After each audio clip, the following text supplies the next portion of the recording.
આમાં ભારેલી મારી દાંતણની ચીર મૂકું છું, આમાં જેટલી કૂંપલીઓ ફૂટે એટલા દીકરા દેતી જાવ. માનજો ખેણલ બોલી ત્યાં પાદરમાં આયા, જેટલી કૂંપલીઓ ફૂટે. હવે ભરવાડને એમ થયું સાલું આવું બને ખરું?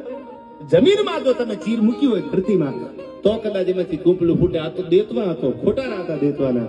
પણ માં તત્વ કેવું છે સાંભળજો, સેનલના ફરજા સાંભળજો. એ દાંતણની ચીર મૂકી નીકળી ગયા. હવા પર દી ચડ્યો, આમ ભગવાન ઉગ્યા અને ત્યાં તો હુંડલો આંગો કર્યો. ત્યાં તો 1 2 3 4 5 અને 6 કૂંપલીઓ ફૂટેલી. અને સાહેબ 8 વરીએ ભરવાડના ઘરે તેથી હેણબાઈ બોલીને 6 દીકરા થયા. આજે એ ગમારા અટકના છે, હેણિયા ગમારા બોલાય નથી. એને કહો ને તમે કયા ભરવાડ? તો કે અમે હેણિયા ગમારા છીએ, હેણબાઈના આશીર્વાદથી અમારો જન્મ થયો. એની માયા આપ્યા અમને. ઈ જ હેણબાઈ, ઈ જ ભગવતી, ઈ જ માતાજી. આ થરાદની બાજુનું માંગરોળ ગામ.